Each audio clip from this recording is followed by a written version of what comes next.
오늘 우리에게 주신 성경의 본 말씀을 같이 보시겠습니다. 마태복음 6장 1절에서 13절까지의 말씀을 함께 보시겠습니다. 저와 여러분의 일주일의 삶을 앞두고 오늘 먼저 주시는 하나님의 말씀입니다. 마태복음 6장 1절에서 13절까지의 말씀을 제가 봉독하도록 하겠습니다. 사람에게 보이려고 그들 앞에서 너희 의를 행하지 않도록 주의하라. 그리하지 아니하면 하늘에 계신 너희 아버지께 상을 받지 못하느니라. 그러므로 구제할 때 외식하는 자가 사람에게서 영광을 받으려고 회당과 거리에 사는 것 같이 너희 앞에 나팔을 불지 말라. 진실로 너에게 이르노니 그들은 자기 상을 이미 받았느니라.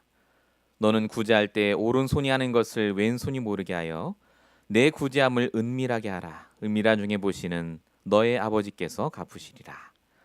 또 너희는 기도할 때 외식하는 자와 같이 하지 말라. 그들은 사람에게 보이려고 회당과 큰 거리 어귀에 서서 기도하기를 좋아하느니라. 내가 진실로 너에게 이르노니 그들은 자기 상을 이미 받았느니라. 너는 기도할 때 내 골방에 들어가 문을 닫고 은밀한 중에 계신 내 아버지께 기도하라. 은밀한 중에 보시는 내 아버지께서 갚으시리라. 또 기도할 때 이방인과 같이 중언부언하지 말라. 그들은 말을 많이 하여야 들으실 줄 생각하느니라. 그러므로 그들을 본받지 말라. 구하기 전에 너에게 있어야 할 것을 하나님 너희 아버지께서 아시느니라. 그러므로 너희는 이렇게 기도하라. 하늘에 계신 우리 아버지여, 이름이 거룩히 여김을 받으시오며 나라가 임하오시오며 뜻이 하늘에서 이루어진 것 같이 땅에서도 이루어지리다. 오늘 우리에게 이러한 양식을 주시옵고 우리가 우리에게 죄 지은 자를 사하여 준 것 같이 우리 죄를 사하여 주시옵고 우리를 시험에 들게 하지 마시옵고 다만 악에서 구하시옵소서. 나라와 권세와 영광이 아버지께 영원히 있사옵나이다. 아멘. 우리 이번 주에 주신 말씀의 제목입니다. 하나님 앞에서 하나님의 영광을 위하여 라는 제목입니다.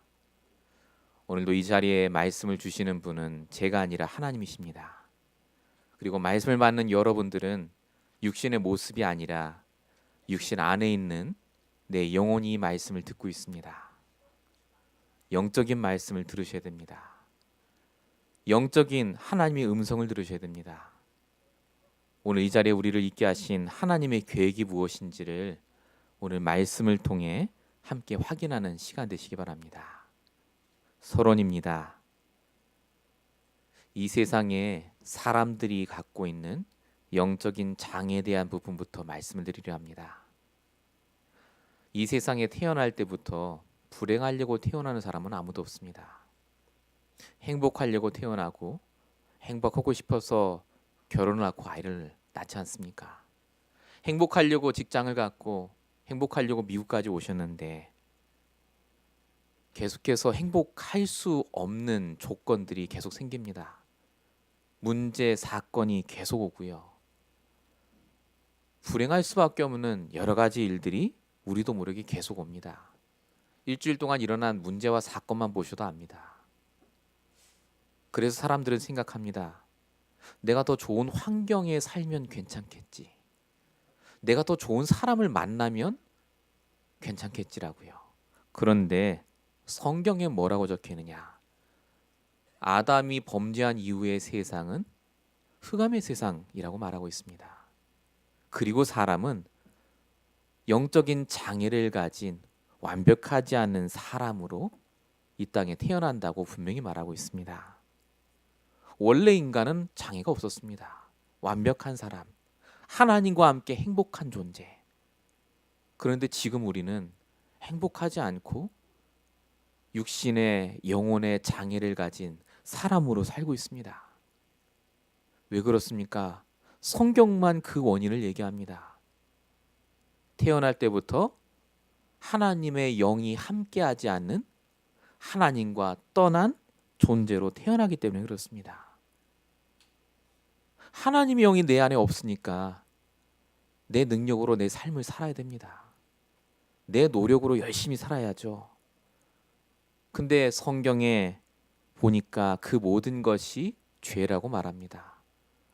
하나님과 상관없이 결정하고 행동하고 생각했던 모든 것이, 그 결과 로마서 6장 23절, 사망의 그 결과, 죄의 싹신 사망의 문제들이 우리에게 올 수밖에 없고요.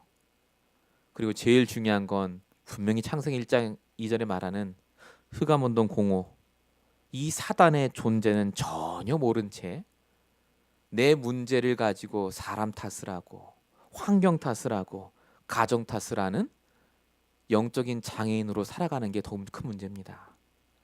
영적인 장애이기 때문에 눈에 보이지 않습니다. 근데 자기가 그 장애를 갖고 있는지 모르고 삽니다. 이런 영적인 장애를 치유하지 않고 그래서 좋은 학교를 가고, 이 영적 장애를 모르고 돈을 많이 벌고 열심히 노력하고 할수록 그 사람은 더 힘들어지고 더 황폐하게 됩니다. 이 영적인 장애 때문에 하나님과 상관없이 살고 마귀가 놓은 그 덫에 걸려서 힘들 수밖에 없기 때문에 그렇습니다. 그래서 하나님이 이 영적인 장애를 스스로 빠져나올 수 없기 때문에 오늘도 우리에게 주신 답이 오직 그리스도인 줄로 믿습니다. 오직 복음만 들으셔야 됩니다. 오직 그리스도만 늘 각인시키셔야 됩니다. 그래야 내 영적 장애가 보이세요. 그래야 내 있는 쓴 뿌리가 보입니다. 그리스도가 아니면 안 되는 인생, 그리스도가 아니면 안 되는 내 가정. 그래서 우리가 오늘도 하나님 만나야 됩니다. 오늘도 내 죄와 저주를 하나님께 내려놓고 하나님께서 그 죄와 저주를 끝내시기를 구하셔야 됩니다. 무엇보다 지금도 우리에게 오직 그리스도가 아닌 다른 것으로 내 문제를 해결하도록 만드는 이 사단의 권세를 박살내실 그 그리스도 이름만 붙잡으셔야 됩니다. 그때 우리가 비로소 내 영적인 장애가 고쳐지기 시작합니다. 그때 비로소 내 생각이 바뀌기 시작하고, 그때 비로소 내게 있던 나쁜 습관, 내 모든 과거의 상처까지 치유되기 시작합니다. 복음 아니면 절대 안 됩니다. 그러면 육신적인 장애가 있는 사람이라 할지라도 영적인 장애가 치유되고 나면 그 모든 장애와 문제들이 증거거리로 바뀌고 하나님이 쓰시는 증인의 삶을 살게 됩니다. 그래서 예수님은 병을 고쳐주신 게 아니라 그 병이 올 수밖에 없는 영적인 문제를 고쳐주시기 위해서 말씀을 주셨습니다. 오늘 우리가 이 자리에 모인 것은 내 문제를 해결하려고 모이신 것이 아닙니다. 그 문제가 올 수밖에 없는 근본 문제를 말씀을 통해 해결받기 위해서, 지금도 내가 문제라고 생각할 수밖에 없는 내 영적 상태를, 이 흑암온도 공허 속에 있는 내 상태를 끝내신 그 그리스도의 말씀을 붙잡기 위해서 하나님이 우리를 이 자리에 보내신 줄로 믿습니다. 그래서 우리가 지난주부터 말씀을 보십니다. 예수님이 산상에 올라가셔서 영적인 장애를 가진 바리새인 사두개인들에게 말씀하셨습니다. 말씀을 율법으로 지키지 말라고요. 정말 원수를 사랑하느냐? 너가 정말 하나님 사랑하느냐? 그 말씀을 지난주 주셨습니다. 그리고 이어서 오늘 본문에는요, 말씀과 함께 유대인들이 가장 중요하게 여긴 의, 헌신을 말합니다. 그리고 구제, 그리고 기도에 관한 유대인들의 전통에 대해서 다시 복음적으로 해석해 주시고 가르치시는 장면이 바로 오늘 본문의 말씀입니다. 이 세 가지는 우리에게도 굉장히 밀접한 관계가 있습니다. 내가 하는 헌신, 내가 하는 구제, 내가 하는 기도. 오늘 말씀을 통해 이렇게 하는 거구나가 아니라 그렇게 해야 되는 당연한 이유를 붙잡는 그 시간 되시기 바랍니다. 본론입니다. 우리가 올바른 헌신과 구제와 기도를 하기 위해서 가장 중요한 것은 우리에게 주신 구원의 축복을 먼저 누리는 겁니다. 항상 구원의 축복을 누리고 계셔야 됩니다. 구원의 축복을 누릴 때 제일 중요한 것이 무엇이겠습니까? 내게 주신 구원, 이 복음은 완벽한 복음입니다. 성도는 그래서 기도해야 응답받는 자가 아닙니다. 그건 종교입니다. 성도는 구원받는 순간 모든 응답을 다 받았습니다. 그리스도가 내 안에 들어오셨기 때문에 완벽한 구원. 그래서 출애굽기 20장 1절에 보니까 하나님이 나를 종되었던 곳에서 불러내셨다라고 분명히 적혀 있습니다. 더 이상 종노릇 안 해도 됩니다. 구원받았다면. 베드로전서 2장 9절, 내가 어떤 흑암 속에 있다 할지라도 하나님은 우리를 생명의 빛으로 인도하고 계십니다. 구원받은 나. 그래서 우리는 더 이상 두려워하고 무서워하는 종의 영을 가진 존재가 아닙니다. 로마서 8장 15절. 우리는 하나님이 함께 하시는 양자의 영, 하나님 자녀의 영을 가진 자이기 때문에 더 이상 문제, 사람, 환경 때문에 두려워하는 존재가 아니라 그 환경을 깨뜨리신 그리스도를 누리는 완벽한 구원을 받은 자인 줄로 믿습니다. 중요한 건 이 구원은요, 내 행위와 상관없습니다. 영원히 사라지지 않고 아무도 빼앗을 수가 없는 구원을 주셨습니다. 요한복음 10장 28절, 영생을 주노니 영원히 멸망하지 아니할 것이요 또 내 손에서 빼앗을 자가 없느니라.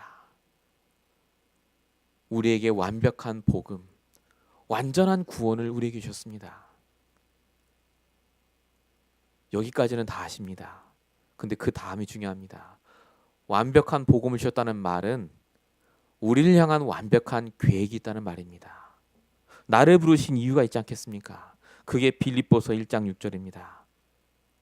우리를 구원하시는 순간 내 안에서 착한 일을 시작하신 이가 그리스도 예수의 날까지. 언제까지요? 우리가 죽은 다음에도 주님 오시는 그날까지 그 일을 이루어 가신다. 내가 구원받은 것은 우연이 아닙니다. 내가 잘나서 받은 것이 아니라 하나님이 우리를 택하셔서 완벽한 구원과 계획을 갖고 지금도 인도하시고 역사하고 계십니다.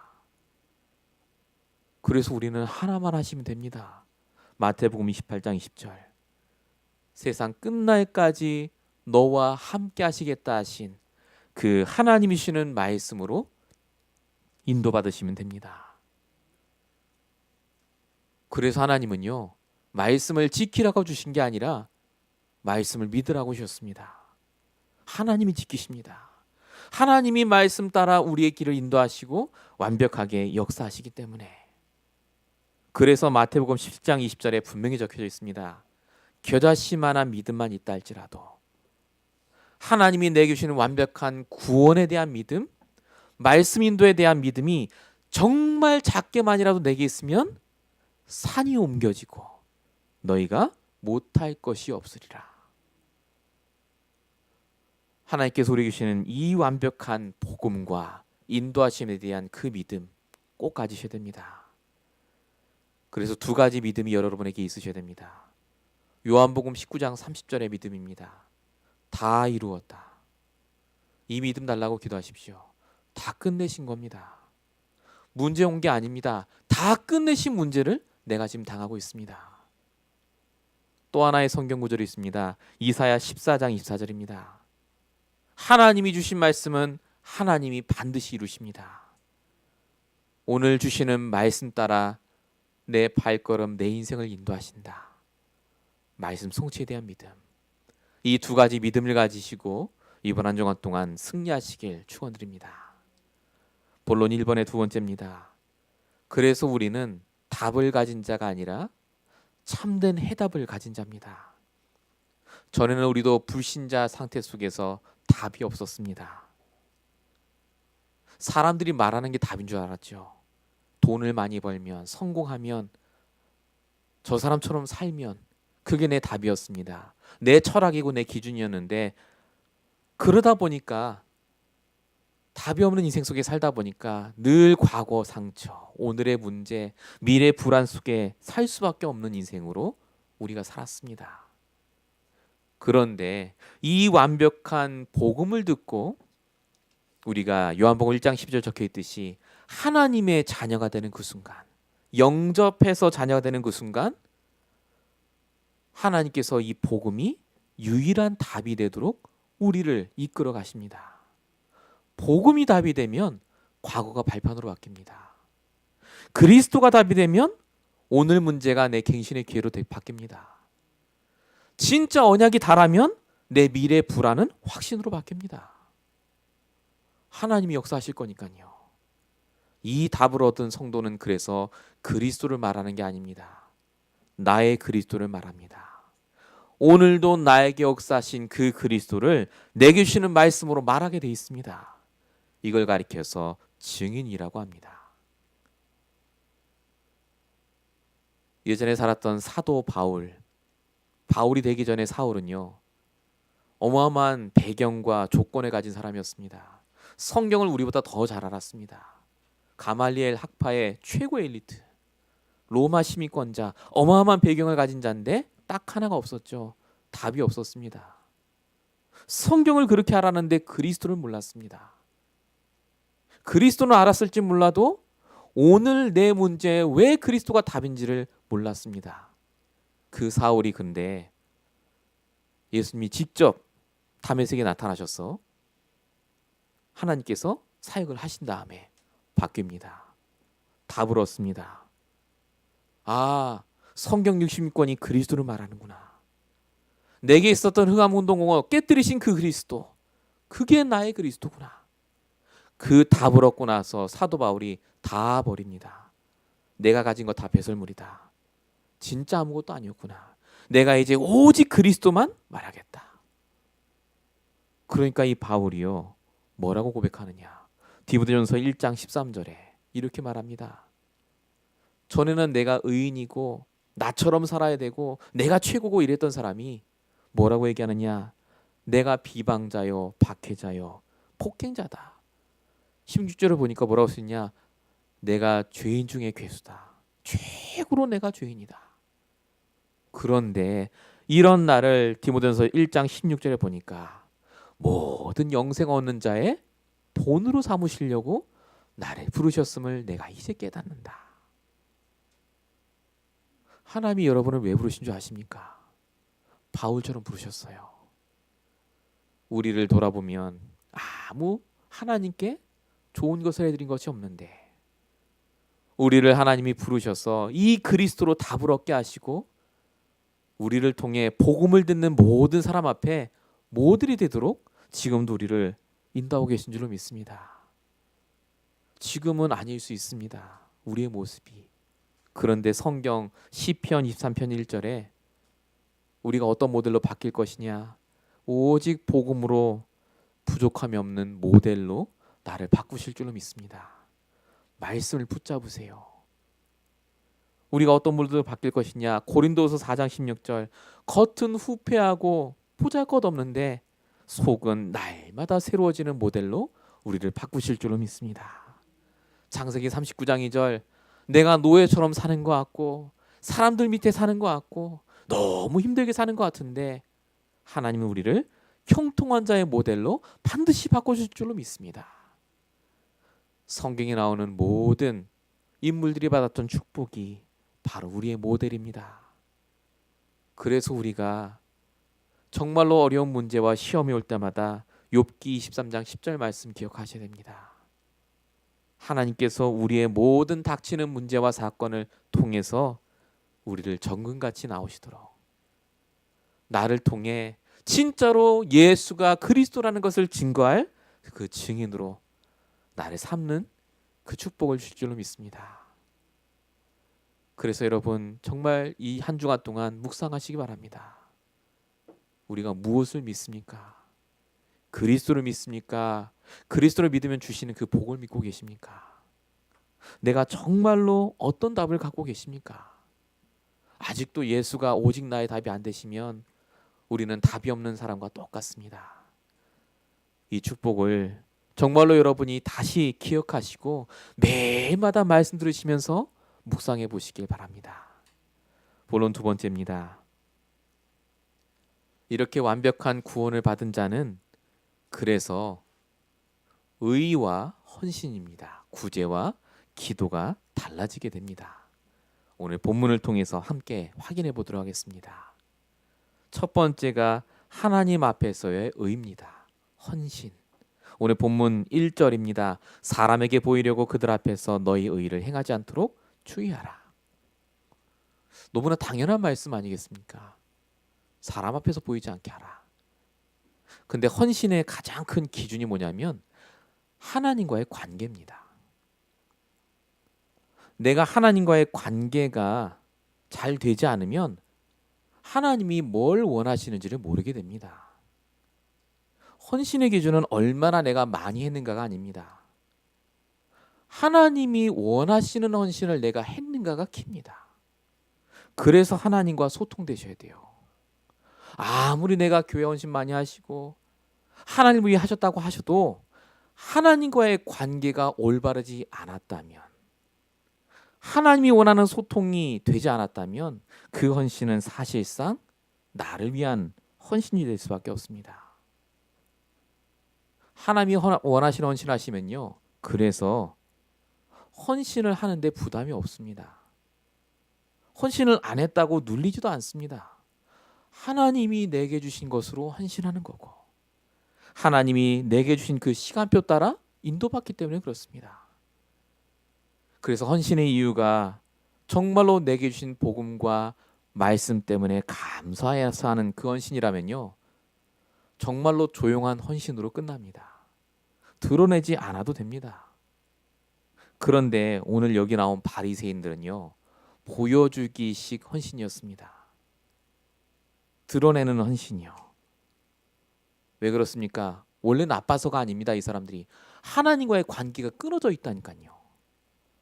말씀으로 축복받으려고 했지 그 말씀이 말하는 그리스도에 관심이 없었습니다. 그러니까 헌신은 그렇게 많이 하는데 오늘 예수님 말씀하지 않습니까? 그렇게 하지 말라고요. 축복받기 위한 헌신, 드러내기 위한 헌신. 예수님이 이 말씀을 하실 때 그래서 주의하라고 합니다. 왜냐하면 이 말을 유대인만 듣는 게 아니라 제자들도 듣고 있었기 때문에 그렇습니다. 우리도 그럴 때가 있습니다. 우리도 모르게 하나님께 보상을 바랄 때가 있습니다. 내가 하나님 이렇게 헌신했는데 왜 안 주세요? 라고 할 때, 그때는 벌써 우리의 영적인 상태가 안 좋은 상태입니다. 진짜 하나님께 헌신한다는 말은 하나님과 소통되면서 하나님이 원하시는 그 헌신을 할 때 하나님이 받으시는 그 헌신이 될 줄로 믿습니다. 두 번째가 구제입니다. 하나님 앞에서 구제하셔야 됩니다. 본문 2절에 보시면 구제할 때 외식하는 자가 사람에게서 영광을 받으려고 회당과 거리에서 하는 것 같이 너희 앞에 나팔을 불지 말라, 이렇게 적혀 있습니다. 실제 구약 시대 때나 신약 시대 때 나팔을 불었다고 합니다. 예루살렘 성에서요. 나팔을 불면 사람들이 구제할 시간표구나 해서 돈을 가져왔다고 합니다. 근데 여기서 말하는 나팔은 그 나팔이 아니고요, 사람들 앞에서 얘기하지 말라는 말입니다. 구제는 좋은 것인데 그 구제라는 사람의 동기가 나를 드러내는 것이라면 하나님과 상관없기 때문에 그렇습니다. 오늘 2절의 끝에 보시면 예수님이 뭐라고 말씀하시냐면 이렇게 구제한 자는 이미 상을 다 받았다, 이렇게 적혀 있습니다. 이걸 원어로 풀면요, 어떤 뜻이냐면 이미 그 사람에게는 내가 영수증 끊어줬다, 그 말입니다. 페이먼트 다 끝났고 영수증 끊어져서 다 끝났다. 나랑 아무 상관없는 자다, 그 말입니다. 본인이 한 행위에 본인 때문에 응답받는 것, 그것은 하나님과 상관이 없습니다. 그럼 하나님이 원하시는 하나님 앞에서 하는 구제가 뭡니까? 그게 잠언 19장 17절에 잘 적혀져 있습니다. 가난한 자에게 불쌍히 여기고 구제하는 것은 여호와께 구워드리는 것이니. 이게 무슨 말입니까? 우리가 돈을 내서 구제하는 것 같지만 하나님께 우리가 돈을 구워드리는 것과 같다는 말입니다. 하나님이 구제를 하시는데 나를 통해 하시는 겁니다. 이런 자는 그의 선행을 그에게 갚아 주시리라. 우리가 하나님께 하는 구제입니다. 하나님께 내 걸 드려서 하나님이 원하시는 그 현장에 구제하는 것. 그래서 하나님이 원하시는 구제는 하면 할수록 나에게 유익이 됩니다. 하면 할수록 드러내지 않게 됩니다. 하나님이 구제하시는 거지 내가 하는 게 아닙니다. 왜 내 이름 석자를 드러내려고 하겠습니까? 내가 하나님께 돈을 드리고 하나님이 구제하신 건데요. 그래서 누가복음 6장 38절 뭐라고 써 있느냐? 내게 받은 것을 나누면 후하게 하시고 흔들어 넘치도록 주실 것이다. 내가 하나님께 드린 겁니다. 전도서 11장 1절에는 이렇게도 적혀 있습니다. 떡을 물 위에 던지는 것처럼 구제하라고요. 떡을 물 위에 던지면 어떻게 됩니까? 가라앉잖아요. 그런데 미련 없이 던져서 하나님이 그 모든 것을 회복해 주신다라고 써 있습니다. 없어지는 게 아닙니다. 하나님과 소통되고 하나님이 원하시는 그곳에 내 물질, 내 시간을 쓰시면 하나님이 갚아주십니다. 우리가 하는 게 아닙니다. 구제. 우리가 헌금하고 우리가 봉사하는 게 아닙니다. 하나님이 내게 주신 것으로 하는 겁니다. 그래서 오늘 뭐라고 써 있습니까? 본문 3절에 오른손이 하는 걸 왼손이 모르듯 하라고요. 나 자신도 내가 했는지 기억하지 않을 정도로 은밀하게 하라고요. 근데 이게 어떻게 다 잃어버리겠습니까? 이 말은 그 정도로 잃어버리고 살아도 하나님이 다 갚아주신다는 말입니다. 하나님께 하는 구제와 헌신은 그만큼 하나님이 다 계수하고 계신다. 어떤 분은 그러십니다. 목사님, 내가 지금 누구를 구제합니까? 내가 구제 대상인데. 그런 분도 계세요. 여기서 말하는 구제는 돈을 주라는 말이 아닙니다. 사실은 필요하면 줘야죠. 진짜 구제가 뭡니까? 사람을 돕고 살리는 게 구제입니다. 정말 최고의 구제가 뭔지 아십니까? 그 사람에게 복음 전하는 게 최고의 구제입니다. 하나님 말씀 인도받도록 돕는 게 최고 구제 아닙니까? 왜 예수님이 이 구제를 말씀하십니까? 지금 우리가 할 수 있는 당연한 구제가 있습니다. 그 사람이 너무 어려웠기 때문에 내가 도와줄 수 있으면 돕는 게 당연합니다만 진짜 구제는 뭐냐? 영적인 구제입니다. 이번 한 주간 동안 여러분 기도해 보시기 바랍니다. 하나님이 나에게 사람을 붙이신 이유는 구제하라고 붙이셨어요. 누가 구제합니까? 내가 하는 게 아닙니다. 내가 하나님께서 하시는 그 구제에 있는 겁니다. 나를 통해 복음이 증거되고 나를 통해 그 사람이 살아나고 나를 통해 그 사람이 하나님께 영광 돌리고 그리고 우리는 잃어버리면 돼요. 내가 전도했어요. 내가 도왔어요가 아니라 하나님이 하셨습니다. 그 역사 가운데 하나님이 인도하실 줄로 믿습니다. 세 번째가 하나님 앞에서 기도입니다. 본문 5절에 이렇게 적혀 있습니다. 기도할 때 외식하는 자와 같이 하지 말고 회당과 큰 거리에서 서서 기도하는 그 사람처럼 하지 말라고 적혀 있습니다. 유대인들의 기도는 다니엘 6장 10절에 적혀 있듯이 보통 하루 3번 시간을 정해서 했다고 합니다. 그런데 외출하다가 그 시간이 공교롭게 되면 어쩔 수 없이 서서 기도를 했다고 합니다. 기도법에 있어요. 유대인들의 기도법. 그런데 이게 나중에 오래되다 보니까 형식화되고 종교화가 된 겁니다. 근데 더 중요한 건 뭔지 아십니까? 이 행위를 가지고 사람을 정죄하기 시작한 거예요. 바리새인들이. 어떻게 했느냐? 나는 이렇게 바쁘고 힘든데도 거리에 서서 이렇게 기도한다. 날 봐라. 얼마나 내가 경건하냐.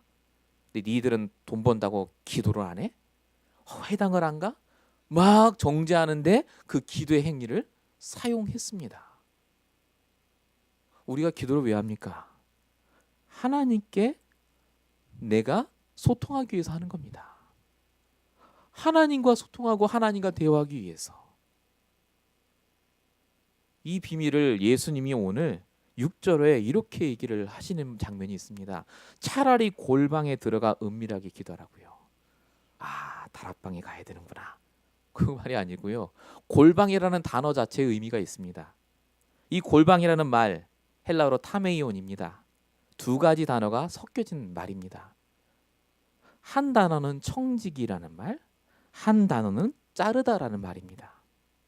그럼 무슨 말인지 아시겠죠?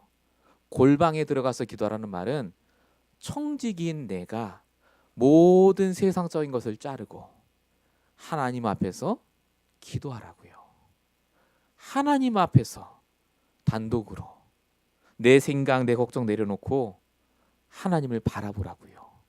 그게 골방에서 기도하라는 말입니다. 우리는 기도할 때 너무나 많은 생각을 갖고 기도합니다. 하나님 이걸 해주세요, 저거 해주세요 하시는데 정말 하나님이 원하시는 기도가 뭐냐? 하나님 앞에서 진실되게 하는 기도입니다. 그래서 예수님이 누가복음 18장 13절에 바리새인과 세리의 기도를 예를 드셨습니다. 바리새인이 뭐라고 기도한다고요? 하나님, 내가 불의를 저지른 사람들과 같지 아니함을 감사합니다. 나는 의인이다, 그거죠. 내가 하나님께 일주일에 이틀을 금식을 하고 내가 하나님께 금식을 하고 11조를 했습니다. 감사합니다. 이렇게 기도합니다. 근데 그때 세리가 뭐라고 기도하느냐? 차마 하늘을 돌아보지 못하면서 하나님, 내가 죄인입니다. 나를 불쌍히 여겨주시옵소서. 그 기도를 했다라고 합니다. 예수님이 이 두 사람의 기도를 얘기하시면서 진짜 기도가 바로 세리의 기도다. 왜 그렇습니까? 하나님께 우리가 기도할 때 무언가를 바라는 것 자체가 사실은 말이 안 되지 않습니까? 하나님이 우리에게 다 주셨는데 정말로 우리에게는 모든 문제를 하나님이 정말 모르시겠습니까?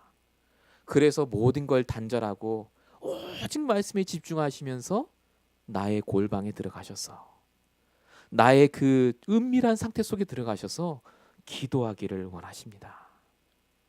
하나님 앞에서 기도하십시오. 하나님 앞에서 구제하시고 하나님 앞에서 헌신하시기 바랍니다. 우리의 죽는 날을 하나님이 아시는데 그 죽는 날까지 우리가 오직 하나님 영광을 위해서 살다가 하나님께 응답받는 인생 되시길 축원드립니다. 본론 세 번째입니다. 항상 기도로 누려야 될 하나님 나라입니다. 오늘 본문 9절부터 보시면 주기도문이 나와 있습니다. 이렇게 기도하라. 추천이 아닙니다. 명령입니다. 이렇게 기도하라고요. 오늘 예수님이 그 주기도문에 대한 얘기를 하셨습니다. 간단하게 몇 가지를 보도록 하겠습니다.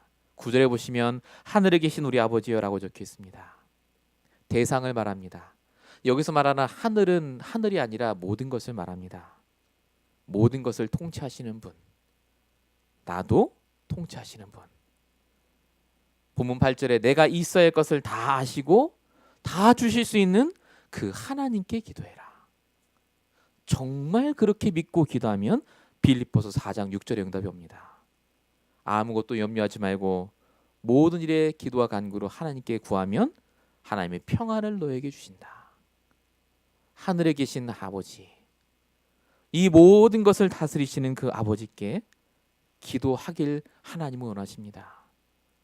믿으시기 바랍니다. 히브리서 11장 40절, 우리가 기도하는 하나님은 내가 가진 생각보다 더 좋은 걸 주시는 하나님입니다.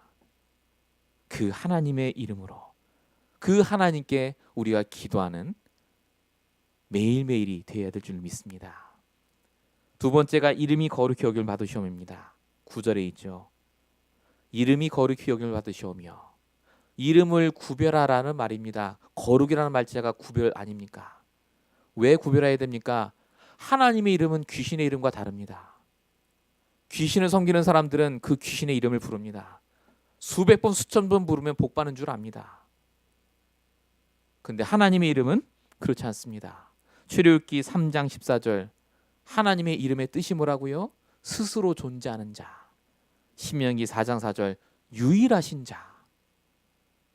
그 하나님의 이름을 부르지 않아도 우리가 생각만 해도 모든 만물이 그 앞에 무릎을 꿇고 다 경배하는 줄로 믿습니다.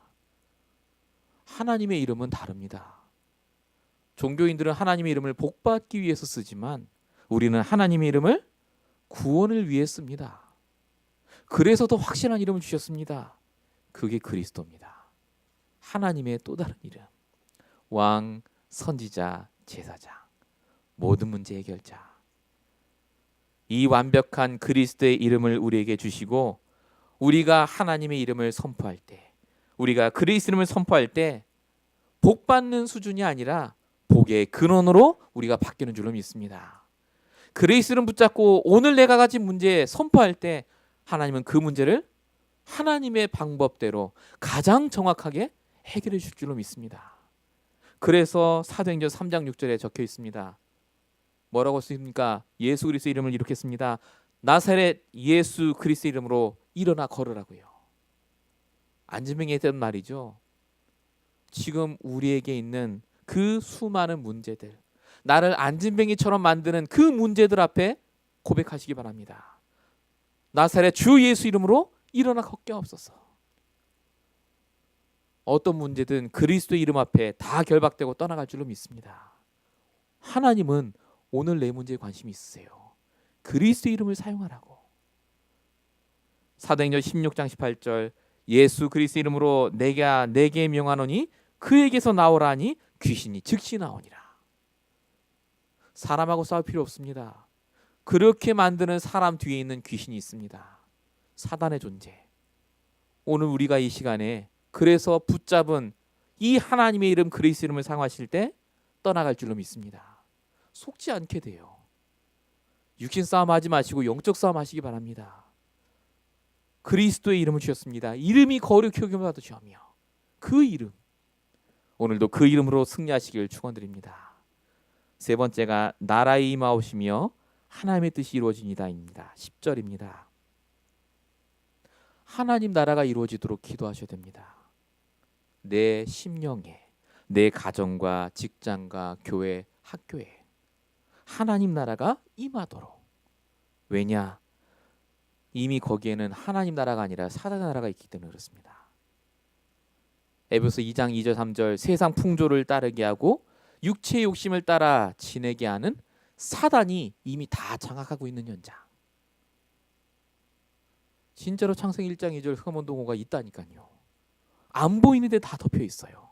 그래서 우리가 하나님 나라가 임하도록 기도할 때 마치 수면 위에 하나님의 신이 운행하셨다시피 하나님이 우리의 기도를 그때 들어주시고 그 장소에 하나님 나라가 임하도록 역사하실 줄로 믿습니다. 그래서 예배 시작하셔야 돼요. 개인 예배, 가정 예배, 직장 예배. 우리가 예배드리고 말씀을 붙잡을 때 하나님은 반드시 역사하십니다. 나라가 임하게 하십니다. 창세기 13장 18절 롯을 떠나보낸 이후에 아브라함이 단을 쌓았더라. 그때 하나님이 역사하십니다. 예배 드리셔야 됩니다. 창세기 35장 12절 야곱이 외삼촌 라반 집에 가기 전에 예배 드립니다. 돌기둥에 기름을 붓죠. 베델. 하나님 그 베델의 언약을 기억하시고 역사하십니다. 계속해서 여러분들이 내 현장에 하나님 나라가 임하는 그 시간, 그 예배 시간을 회복하시기 바랍니다. 네 번째가 일용할 양식을 주옵시고입니다. 일용할 양식. 하나님은 우리에게 매일마다 양식을 주신다고 하는 게 아니라 오늘 내게 필요한 양식을 주신다고 하셨습니다. 오늘 내게 필요한 걸 두고 기도하셔야 됩니다. 오늘. 미래는 하나님 손에 있습니다. 오늘 내게 필요한 양식, 오늘 내게 필요한 그 말씀 달라고 기도하시기 바랍니다. 마태복음 6장 32절 33절 보니까 하나님이 우리의 모든 걸 알고 계신다. 내일 일은 내일 염려하고 하나님께 다 맡기고 오늘 내가 붙잡아야 될 그 말씀, 오늘 내가 필요한 그 양식을 달라고 기도하라고 적혀 있습니다. 잠언 27장 1절 내일 일을 염려하지 말라. 오늘 하루 동안에도 무슨 일일지 네가 알지 못한다. 시편 30편 5절에 보니까 그래서 너의 길을 여호와께 맡기고 의지하면 하나님이 너의 길을 이루어 주시리라. 하나님은 오늘 여러분에게 관심이 있습니다. 오늘 지금 내 상태. 그래서 기도하셔야 돼요. 오늘 일용할 양식을 달라. 오늘 지금 나에게 필요한 그 생각을, 오늘 지금 필요한 나의 그 말씀 달라고 기도하셔야 됩니다. 주기도문이라니까요. 이렇게 기도하라고요. 내가 해야 될 당연한 기도, 내가 해야 될 당연한 응답 받으시길 축원드립니다. 다섯 번째, 우리의 죄를 사하여 주옵시고입니다. 12절입니다. 하나님은 구원받은 자에게 기도할 때 죄를 사해 주시는 축복이셨습니다. 근데 여기 보니까 나의 죄를 사해 주옵시고 안 섞여 있죠. 우리 죄입니다. 우리라는 말은 내가 들어가 있고 상대방도 들어가 있지 않겠습니까? 하나님은 복음 가진 자가 기도할 때 내 죄를 해결해 줄 뿐만 아니라 나 때문에 그 사람의 죄도 하나님은 용서해 주십니다. 정말 여러분 기도하셔야 됩니다. 우리는 죄인입니다. 하나님의 은혜가 아니면 안 되는 사람, 나를 위해 기도하셔야 돼요. 그리고 진짜로 내 주변에 있는 사람들 두고 기도하셔야 됩니다. 그 사람들이 살아나야 나도 살아날 거 아닙니까? 영적인 흑암 속에 덮여 있는데요. 진짜 그 사람들의 죄를 하나님 용서해 달라 기도하시는 그 전도자의 마음을 갖고 여러분이 한 주간 응답 받으시기 바랍니다. 사무엘은요, 자기가 기도했어요. 자기 잘못 아닙니다. 이스라엘 백성이 죄를 저질렀어요. 그래서 사무엘이 얘기하죠. 미스바로 올라가자. 우리가 거기서 하나님께 예배하고 기도하자. 그랬더니 하나님이 이스라엘 민족의 죄를 용서하십니다. 여러분 모세 아시지 않습니까? 이스라엘 백성이 송아지를 만들고 뛰노는 걸 하나님이 싹 다 죽이겠다고 하는데 모세가 기도합니다. 하나님 내 이름을 생명책에서 차라리 지우십시오. 우리 이스라엘 백성들을 구해 주십시오. 그 기도에 하나님이 돌이키셨다 적혀 있습니다. 저와 여러분의 기도는 아무것도 아닌 게 아닙니다. 정말로 하나님께서 우리를 통해 수많은 사람을 살리시길 원합니다. 기도하십시오. 정말로 하나님이 원하시는 그 기도가 하면 재앙 저주 무너집니다. 그 사람들이 역사하는 흑암이 무너진다니까요. 이 응답을 꼭 받으시기 바랍니다. 마지막 6번째, 시험에 들게 마시옵고 악에서 구하옵소서입니다. 13절이죠. 여기서 나오는 시험은 하나님 주는 시험이 아닙니다. 템테이션, 사단이 주는 시험입니다. 그리고 악에서 구하옵소서라고 적히는데요. 이 악은 영어로도 정확히 번역되어 있습니다. The evil one입니다. 이불이 아닙니다. evil one, 즉 사단을 말합니다. 사단이 주는 시험에서 나를 구해달라 기도하셔야 됩니다. 왜냐하면 주님 오시는 그날까지 사단은요, 구원받은 우리를 속입니다. 내 생각을 통해서, 환경을 통해서, 사람을 통해서요, 시험을 가져다 줘요. 뭐 하도록요? 내 영적인 상태가 무너지도록, 또 흑암운동으로 돌아가도록, 말씀 못 붙잡도록, 이 예배 자리가 이렇게 귀한 자리인데 여기에 못 오도록. 그래서 우리가 정말로 기도하셔야 될 게 뭐냐? 사단의 시험을 이길 수 있도록 힘을 달라고 기도하시기 바랍니다. 매일마다 말씀을 통해 하나님과 소통되고 하나님이 원하는 자리에 내가 있을 수 있도록 우리가 기도해야 될 줄로 믿습니다. 이 응답을 꼭 받으시기 바랍니다. 오늘 이 시간 하나님이 저를 통해 여러분에게 주시는 말씀입니다. 내 말씀 붙잡으시고 인도받으시기 바랍니다. 결론입니다. 하나님 앞에서 가져야 될 영적 상태입니다. 결국 우리의 영적인 상태에 따라 모든 게 달라집니다. 내가 정말 하나님과 함께하는 비밀을 누린다면, 내가 정말로 완벽한 구원을 내가 가진 자가 맞구나를 확인하는 그 시간이 있다면 하나님은 반드시 우리를 모델되게 하십니다. 생명 살리는 그 전도자의 축복 속에 있게 하십니다. 내가 가진 답을 전달하는 자리로 우리를 이끄신다니까요. 아무것도 안 했는데, 교회라고 안 했는데 나를 보고 살아계신 하나님을 체험하고 정말로 하나님의 역사하심을 보게 됩니다.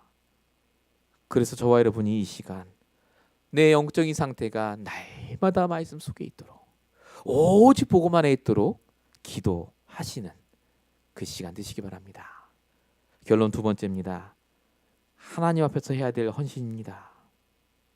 최고의 헌신이 뭐겠습니까? 사람 살리는 거 맞습니다. 근데 진짜 헌신은 따로 있습니다. 사람 살리는 헌신을 하시기 위해서 먼저 나를 살리셔야 됩니다. 하나님과 소통하셔야 됩니다. 하나님이 지금 내게 원하시는 게 무언가를 알고 계셔야 됩니다. 그래야 내가 하는 모든 게 올바른 헌신, 올바른 구제, 올바른 기도가 됩니다. 하나님은 우리를 통해 지금도 생명운동이 일어나길 원합니다. 하나님 우리를 통해 지금도 현장에 전도운동이 일어나길 원합니다. 땅끝까지 이르러 증인되길 원합니다. 그래서 우리가 이번 한 주간 동안 기도할 겁니다. 내가 하는 모든 것이 구제와 봉사와 헌신이 하나님이 원하는 최고의 그 응답, 전도를 위해 쓰임 받도록, 정말로 나를 통해 전도의 문이 열리도록. 여러분 주변에 전도의 문이 너무나 많습니다. 그 문들이 다 열려서 모든 사람이 복음을 듣도록 기도하시는 한 주간 되시기 바랍니다. 결론 세 번째입니다. 이제 하나님 앞에서 기도해야 될 제목들이 여러분에게 있는 줄로 믿습니다. 저는 모릅니다. 근데 이미 여러분의 마음속에 하나님이 주신 기도 제목들이 있습니다. 이번 한 주간 동안 하나님이 원하는 그 기도를 시작하십시오. 하나님이 원하는 기도. 우리의 필요한 거 다 아신다 하시지 않습니까? 하나님이 여러분이 진짜 그 기도를 시작할 때 얼마나 기뻐하시고 축복하시겠습니까? 그래서 강단의 말씀이 기본이고, 그래서 나에게 주는 매일의 말씀이 나를 살리는 말씀의 인도의 도구로 쓰임받을 줄로 믿습니다. 오늘 이 말씀들은 저와 여러분이 그래서 하나님이 가장 원하시는 생명운동에 쓰임받는 전도자의 축복 누리게 되시기를 예수님으로 축원드립니다. 기도하겠습니다. 살아계신 하나님, 하나님의 말씀으로 오늘 말씀을 듣게 하시고, 정말로 우리가 그동안 하지 못했던 일들을 할 수 있도록 우리의 상태가 바뀌는 시간 되게 하여 주시옵소서. 하나님, 우리를 통해서 정말로 하나님의 사랑이 나타나게 하시고, 우리를 통해서 하나님이 가장 기뻐하시는 헌신과 구제와 기도가 될 수 있도록 하나님 응답하시고 역사해 주시옵소서.